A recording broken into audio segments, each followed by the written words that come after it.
Halo, selamat siang.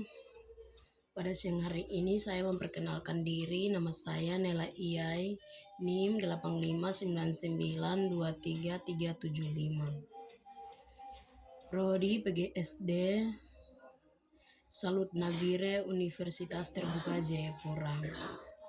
Saya akan menjelaskan topik pilar-pilar pendidikan dan relevansi di era digital. 1. Makna pilar dalam pendidikan. Secara sederhana, pilar dasar atau tiang penangga yang membuat suatu bangunan tetap kokoh dan tidak roboh. Dalam pendidikan, pilar berarti prinsip dasar yang menjadi pedoman berpikir, bersikap, dan bertindak bagi seluruh unsur pendidikan. Tanpa pilar yang jelas, pendidikan hanya akan menjadi proses transfer pengetahuan semata tanpa arah yang jelas untuk membentuk manusia yang utuh dan berkarakter. Nomor kedua, prinsip pendidikan Ki Hajar Dewantara. 3 prinsip utama yang dirumuskan beliau yaitu 1. ING Nugorso Suntulodo, di depan membeli teladan. Kedua, ING Madya Manggung Karso, di tengah membangun semangat dan kreativitas. Ketiga, Tuturi Yandayani, di belakang memberi dorongan dan kebebasan berkembang. Nomor 3, analisis relevansi tantangan dan contoh aktual di era digital. ING Nugorso Suntulodo, analisis kontekstual. Di era digital, guru tidak lagi hanya menjadi teladan dalam hal pelajaran, tetapi juga teladan dalam cara menggunakan teknologi. Siswa mudah meniru apa yang dilakukan orang dewasa, termasuk cara bermedia sosial, menyampaikan pendapat, dan menyaring informasi. Jika guru mampu menggunakan internet dengan bijak, siswa akan meniru hal yang sama. Contoh aktual, guru yang membagikan materi pembelajaran yang terpercaya, bukan menyebarkan berita belum jelas kebenarannya. Guru yang mengajukan cara berkomunikasi sopan di grup kelas, bukan menggunakan bahasa keras. Guru hanya mengatur waktu penggunaan gawai secara seimbang sehingga siswa memahami batasan yang sehat. ING Madya Manggung Karso, analisis kontekstual. Di tengah perkembangan teknologi, peran guru bukan lagi sebagai satu-satunya sumber ilmu. Guru harus mampu memanfaatkan teknologi untuk membangkitkan minat dan kreativitas siswa, bukan sebaliknya membuat siswa hanya positif menerima materi.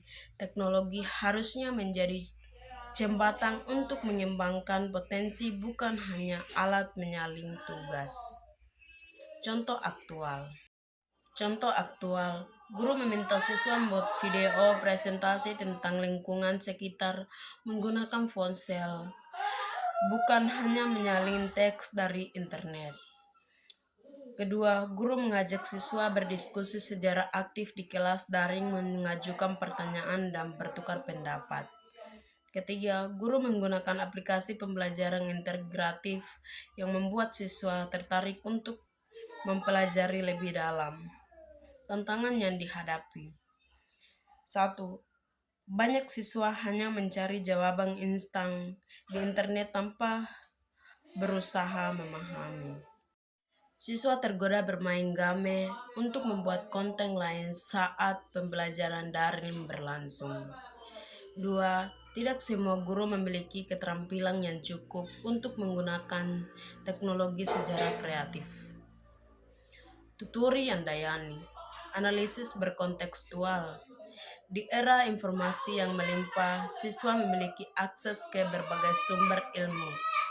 Peran guru bergeser menjadi pembimbing dan mendukung siswa untuk belajar mandiri dan menyaring informasi yang benar.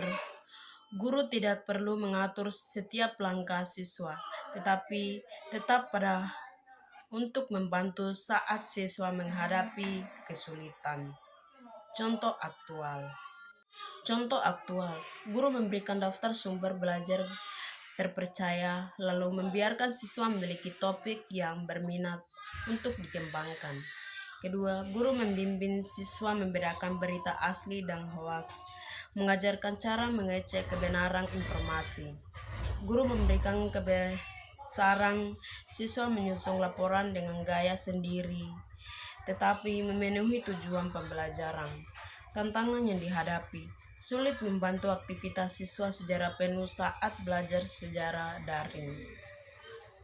Banyak informasi negatif yang mudah diakses siswa tanpa pengawasan.